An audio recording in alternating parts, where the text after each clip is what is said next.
नमस्कार स्टूडेंट, इस वीडियो के अंदर एक कंसेप्ट पहले मैं एक्सप्लेन कर देता हूँ, फिर उस पर डिपेंड क्वेश्चंस करेंगे। ठीक है, ये क्वेश्चन आपके कंपटीशन लेवल के लिए होंगे। आप इस तरह के क्वेश्चन करके बहुत कुछ कर सकते हो। पहले मैं आपको बता दूं कि किस ट्रिकोमेट्री रेशियो की वैल्यू किस क्वाड्रेंट में पॉजिटिव होती है और किस क्वाड्रेंट में नेगेटिव होती है। वैसे मैंने इस बात को प्रूव कर रखा है, बहुत प्रॉपर तरीके से प्रूव कर रखा है। यदि आप इसको डिटेल में देखना चाहते हो तो नीचे डिस्क्रिप्शन लिंक अवेलेबल है, ट्रिकोमेट्री का लिंक अवेलेबल है, वहाँ पर जाके आप देख सकते हो। लेकिन यहाँ पर शॉर्ट में आपको समझा देता हूँ जिसकी ज़रूरत पड़ेगी आज के क्वेश्चन में। देखिए, आपके पास यहाँ 4 क्वाड्रेंट होते हैं, इसका मतलब है 0 से लेके π/2। ठीक है, यहाँ पर आएगा आपके पास पाई, 3π/2 और 2π। दोबारा घूम के यहाँ पर कितना आ जाएगा 2π। ये आपका फर्स्ट क्वाड्रेंट है, ये सेकंड क्वाड्रेंट है, ये थर्ड क्वाड्रेंट और ये आपके पास फोर्थ क्वाड्रेंट है। यदि आपका एंगल फर्स्ट क्वाड्रेंट का है, आपका एंगल फर्स्ट क्वाड्रेंट का है, इसका मतलब है कि जो थीटा ले रहे हैं आप वो 0 से कहाँ तक है, π/2 तक है, इस क्वाड्रेंट के अंदर आता है। तो आप ये कहते हो कि सभी ट्रिकोमेट्री रेशियो की वैल्यू पॉजिटिव होंगी, ऑल पॉजिटिव होंगे। ऑल पॉजिटिव होने का मतलब है कि साइन थीटा से लेके कोसेक थीटा तक जितने भी आपके रेशियो हैं 6, सभी की वैल्यू क्या आएंगी, पॉजिटिव आएंगे। इसका मतलब ये है कि आपने थीटा कितना लिया, 30 डिग्री, तो साइन 30 की वैल्यू क्या आएगी वो अलग बात है, लेकिन कैसी आएगी, वो पॉजिटिव आएगी। ठीक है, साइन कॉस 60 की वैल्यू कितनी आएगी, पॉजिटिव आएगी। कोसेक 30 की वैल्यू कैसी आएगी, पॉजिटिव आएगी। ये बात क्लियर है। ठीक है, यदि आपका थीटा सेकंड क्वाड्रेंट का है, कह लेंगे मतलब 90 से ज़्यादा लेकिन पाई से कम है, ठीक है ना, तो उस कंडीशन में जो आपकी वैल्यू आएंगी वो क्या आएंगी, तब आप कह सकते हो कि इसमें केवल साइन थीटा और इसका कोसेक थीटा, ये दो तो पॉजिटिव होंगे और अदर क्या होंगे, नेगेटिव होंगे, है ना। अदर का मतलब साइन, इससे 90 से आगे क्या हो सकता है, 120 हो सकता है ना। तो साइन 120 की वैल्यू आप ये कह सकते हो कि पॉजिटिव आएगी, लेकिन कॉस 120 कैसा आएगा, नेगेटिव आएगा, क्योंकि सेकेंड क्वाड्रेंट में केवल साइन और कोसेक की वैल्यू पॉजिटिव होंगी और बाकी अदर क्या रहेंगी, नेगेटिव रहेंगी। ठीक है, क्यों होता है ऐसा, यदि उसे देखना चाहते हो तो डिटेल में वीडियो बना रखा है, जरूर देखिएगा। और इस क्वाड्रेंट के अंदर आपके पास tan और cot ये पॉजिटिव रहेगा, ठीक है, और बाकी अदर क्या रहेंगी, नेगेटिव रहेंगी। ठीक है, और यहां पर cos थीटा और sec थीटा की वैल्यू पॉजिटिव रहेंगी और अदर क्या रहेंगी, आपके पास नेगेटिव रहेंगी। बात क्लियर है ना, इतना याद रहेगा। आप इसे शॉर्ट में याद करने के लिए आप ये कह सकते हो, add sugar to coffee, add all sugar sine और cosec, add sugar to means tan और cot, कॉफी कॉस और सेक, उसका उल्टा है ना, ऐड शुगर टू कॉफी। किस क्वाड्रेंट में कौन सी चीज वैल्यू पॉजिटिव है, ये बात थोड़ी सी आप लोग को याद रहती है, कोई विशेष बात नहीं है। लेकिन अब एक छोटी सी बात और बता दूं, वैसे वो ट्रिकोमेट्री इक्वेशन की है और डिटेल में ट्रिकोमेट्री इक्वेशन पढ़ाएंगे तब बताएंगे। लेकिन यदि आपके पास sine theta equal to sine alpha है, ठीक है, और आपके पास साइन थीटा इक्वल टू यदि 0 है, दो बातें हैं, यदि साइन थीटा साइन एल्फा के बराबर है तो थीटा जो है n प्लस -1 की पावर n इंटू एल्फा होता है, और साइन थीटा जब 0 है तो थीटा जो है n पाई होता है। राइट, यहां पर मैं प्रूव नहीं कर रहा हूं, प्रूव यदि आप देखना चाहते हो तो जरूर देख सकते हो, नीचे लिंक अवेलेबल है, उससे लिंक पर इन बातों को मैंने प्रूव भी कर रखा है कि कैसे आया। यदि आप इसी तरह से कहना चाहते हो कि कॉस थीटा यदि कॉस एल्फा के बराबर है तो थीटा जो होगा 2n प्लस माइनस एल्फा आएगा, और आप ये कहना चाहते हो कि कॉस थीटा 0 के बराबर है तो थीटा कितना आएगा, यहाँ पर 2n + 1 π/2 आएगा। कितना आएगा, बात समझ में आ गई। चलिए साहब, ये दो बातें आपको बहुत क्लियर समझ में आ गई होंगी। एक बात इसमें tan के लिए भी वैलिड है, तो tan के लिए क्या होता है, आप ये कह सकते हो कि tan थीटा यदि tan एल्फा है तो थीटा जो होगा वो आपके पास क्या आएगा, एन पाई प्लस एल्फा आएगा, और यह टेन थीटा 0 के बराबर है तो थीटा जो है एन पाई आएगा। ये जनरल सॉल्यूशन है। आपको यहाँ पर एक बात और बता दूँ, प्रिंसिपल सॉल्यूशन वो सॉल्यूशन होते हैं जो 0 2 पाई के बीच में आते हैं। यदि आप आंसर केवल प्रिंसिपल सॉल्यूशन पर देखना चाहते हो तो जो आंसर 0 2 पाई के बीच में आते हैं उन्हें हम क्या बोलते हैं, प्रिंसिपल सॉल्यूशन बोलते हैं। ठीक है, आप एक बार इसे कॉपी कर लीजिए और इस पर फिर हम क्वेश्चन करेंगे आपके साथ। ठीक है, कॉपी कर लें। स्टूडेंट यहाँ पर आपको दो इक्वेशन दे रखे हैं, दो ट्रिगोनोमेट्री इक्वेशन दे रखी हैं, उनका आपको जनरल सॉल्यूशन देना है। ठीक है, जो दोनों इक्वेशनों को सेटिस्फाई करे वो सॉल्यूशन आपको देना है। देखिए पहली इक्वेशन है आपके पास साइन थीटा इक्वल टू -1/2। अब आपको ये देखना होगा कि साइन में -1/2 किस एंगल पर आता है, लेकिन आपको एंगल कहाँ से कहाँ तक लेना है, आपको एंगल लेना है 0 से लेकर 2 पाई तक, प्रिंसिपल जो वैल्यू होती है उनमें से लेना है। ठीक है, तो आप जानते हो कि साइन π/6 जो होता है वो 1.2 होता है। यदि मैं इसे साइन π/ ये करूं तो ये हो जाएगा माइनस का साइन π/6। कहने का मतलब है इस एंगल पर, तो साइन थीटा इक्वल टू कितना हो जाएगा, साइन 7 पाई, ऐसे बोलेंगे तो 7 π/6। इस एंगल पर 1/2 आएगा, साइन 7 π/6। थर्ड क्वाड्रेंट में जो होता है वो साइन नेगेटिव होता है। यदि मैं यहाँ पर माइनस कर देता तो ये कितने में आता, प्लस में आता। मुझे आंसर प्लस में नहीं चाहिए, मुझे आंसर क्या चाहिए, -1/2 चाहिए। तो -1/2 कब आएगा, जब यहाँ पर मैं प्लस ले लूँ तो ये माइनस का कितना आ जाएगा, ये आ जाएगा। बात समझ आ गई होगी आपके। तो अब थीटा यहाँ से क्या लिखोगे, n pi plus -1n into alpha. Alpha क्या आएगा, 7 π/6। ये आपका एक आंसर आया है ना। अब जरा देखिए यहां पर आपके पास n एक इंटीजर होता है, मैंने n 0 पुट करा तो थीटा क्या आ जाएगा, थीटा जो है 0 पुट करने पर आ जाएगा 7 π/6, इतना आएगा। आगे और पुट कर सकता हूं मैं, 1 पुट कर सकता हूं, 1 पुट करने पर क्या आ जाएगा, 1 पुट करने पर आ जाएगा पाई -7 π/6। ठीक है, पाई -7 π/6 कितना आ जाएगा सब, माइनस का π/6, माइनस का π/6 ये आ जाएगा। ठीक है, और बहुत सारी वैल्यू पुट कर सकता हूं, 2 पुट कर सकता हूं तो 2 पाई प्लस ये हो जाएगा, प्लस का साइन हो जाएगा यहां पर, तो कितना हो जाएगा 12 19 π/6। ये वैल्यू आती रहेंगी, इसके आंसर आएंगे। क्लियर। यहाँ पर यदि मैंने क्या पुट किया था, 2 पुट किया था तो 2 पाई आएगा, 2 पाई आएगा यहाँ पर, तो यहाँ पर कितना आएगा, 2 पुट करने पर, सॉरी 1 पुट करने पर, 1 पुट पर पाई आएगा और यहाँ पर माइनस आएगा, तो इसलिए क्या आएगा था, ये -π/6 आया था। अब आप क्या करें, आपने एक आंसर निकाल लिया, अब जरा दूसरे पर आ जाइए। टेन थीटा इक्वल टू कितना है, 1/√3 है।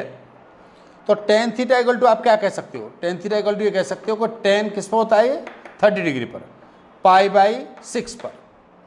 तो थीटा क्या होगा, n पाई प्लस π/6 होगा, राइट। तो आपके पास पहला एंगल इसमें क्या मिलेगा, n बराबर 0 पुट करेंगे तो थीटा कितना आ जाएगा, आपके पास π/6 हो जाएगा। ठीक है सर, n बार 1 पुट करेंगे तो कितना हो जाएगा, 7 π/6 हो जाएगा। तो 7 π/6 जो एंगल है वो इन दोनों में क्या आएगा, कॉमन आएगा। इन दोनों में क्या आएगा, कॉमन आएगा। बाकी कुछ एंगल और आगे आएंगे, लेकिन पहला एंगल कॉमन क्या आएगा, ये आएगा। देखिए 7 π/6, यदि 7 π/6 में 2 पाई ऐड कर दें तो वही वैल्यू आएगी।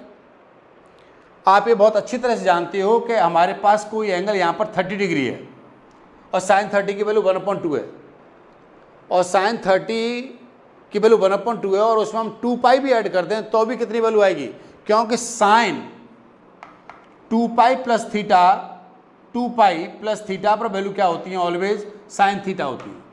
और टेन 2 पाई 2n पाई, n पाई हो सकता है यहाँ पर, 2n पाई प्लस थीटा की वैल्यू भी क्या होती है, टेन थीटा होती है। एन यहाँ पर कोई भी इंटीजर हो सकता है ना। तो आप कह सकते हो कि यहाँ जो जनरल आंसर लिखा जाएगा वो क्या लिखा जाएगा, theta equal to 2n pi plus 7 pi by 6। ये दोनों इक्वेशनों का क्या माना जाएगा, जनरल सॉल्यूशन माना जाएगा। बात क्लियर आ गई, बहुत क्लियर समझ में आ रहा है, ठीक है। आप अच्छी तरह से कॉपी करें, आगे क्वेश्चन और बताता हूँ।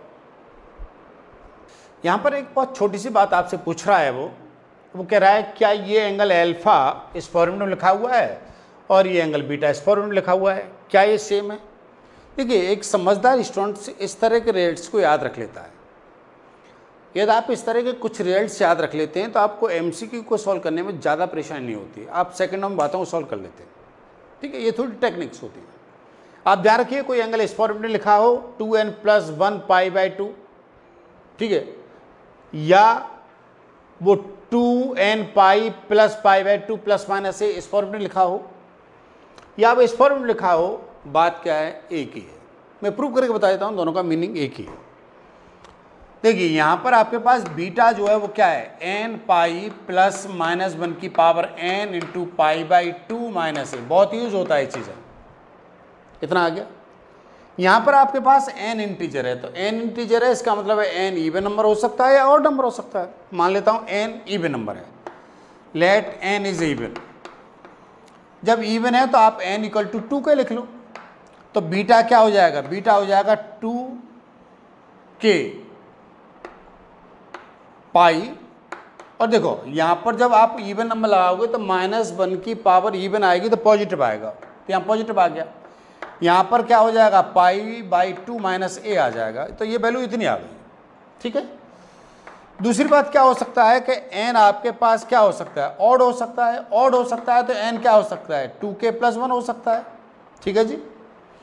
तब आप ये कह सकते हो कि बीटा क्या आएगा, वो आएगा 2k प्लस 1, यहाँ पर पुट कर रहा हूँ, और ये पाई रहेगा। अब जरा देखिए -1 की पावर जब मैं ऑड लगाऊंगा तो माइनस का साइन आएगा यहाँ पर, ठीक है, और फिर ब्रैकेट में क्या आएगा, पाई बाई 2 माइनस ए आएगा, ठीक है। इसे थोड़ा सॉल्व करें, बीटा क्या हो जाएगा, 2k pi plus pi minus pi by 2 minus a आ जाएगा।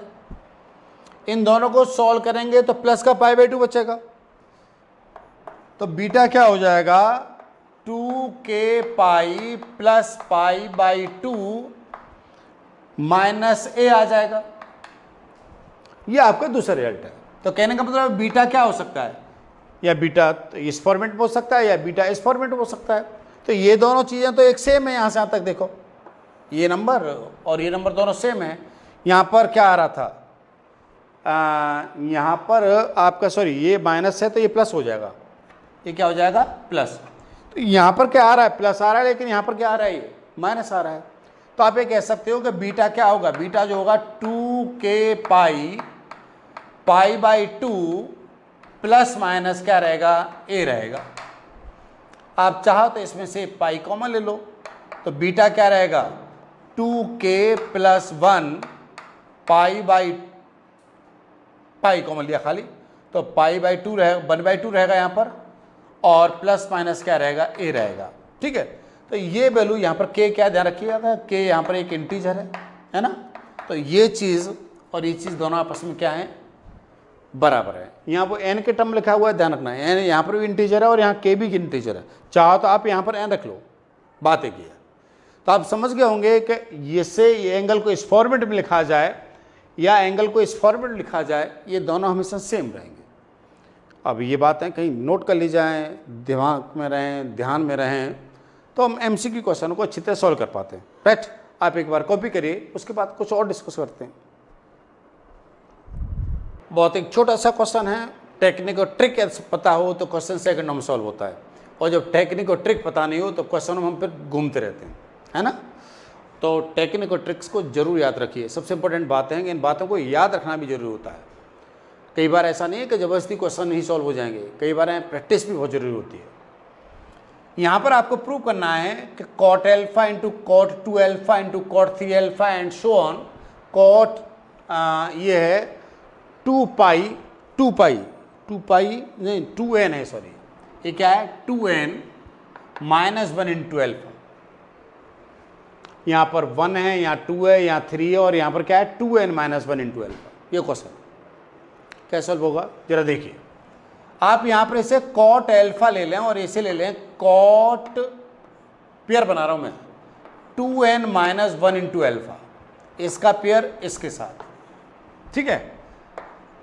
ये ले लूँ कॉट 2 एल्फा और फिर यहाँ पर ले लूँ मैं, इससे पहले जो आएगा वो आएगा कॉट 2n माइनस 2 एल्फा, इससे पहले, ठीक है ना, क्योंकि इसमें 1 ऐड करेंगे तो ये आ जाएगा। इस तरह से हम पेयर बना सकते हैं। 3 एल्फा लूंगा तो क्या लिखूंगा cot 3 alpha into cot 2n minus 3 alpha, sorry इतना आएगा। ये बात इस तरह से जाएगी, क्लियर है। अब हम इसको कैसे सॉल्व करेंगे, देखिए पहले हम इसको सॉल्व करते थे, उसी तरह से सारे सॉल्व हो जाएंगे, कोई प्रॉब्लम नहीं आएगी। यहां पर हमारे पास गिवन है 4n एल्फा इक्वल टू पाई, तो हम इसे कह सकते हैं 2n alpha equal to pi by 2, right. तो देखिए हम इसको सॉल्व कर रहा हूं खाली, यहां पर क्या आएगा, ये कॉट एल्फा आएगा, ये कॉट रहेगा इस 2n एल्फा, ये मल्टीप्लाई हो जाएगा ना भाई, मैं इसको मल्टीप्लाई कर दूं तो क्या हो जाएगा, ये 2n alpha minus 2n alpha minus alpha, ये तो हो जाएगा, ब्रैकेट हटा दूं तो मैं इस 2n एल्फा को क्या ले सकता हूं, पाई बाई 2 माइनस एल्फा है। अब cot 90 minus theta tan theta होता है, तो इसे लिख सकता हूं कॉट एल्फा इंटू 10 एल्फा, और सॉल्व करूंगा तो क्या हो जाएगा 1 आ जाएगा। आप इसको भी सॉल्व करोगे तो भी ये 1 आएगा, इस तरह सॉल्व करते जाओगे 1 1 कितने टाइम हो जाएगा, n टाइम आ जाएगा। तो सॉल्व करने पर कितना आंसर आएगा, केवल 1 आंसर आएगा। बात समझ में आ गई ना। इस तरह क्वेश्चनों की प्रैक्टिस करेंगे तो विश्वास करिए आपको बहुत अच्छा रहेगा। कॉन्फिडेंस बनाएं, आप जो चाहें सो कर सकते हैं। मैं इतना ही कहूँगा कि यदि आप लोगों को कॉन्फिडेंस है, सही डायरेक्शन आपको मिल रहा है, सही गाइडेंस आपको मिल रहा है, तो आप बहुत कुछ कर सकते हैं।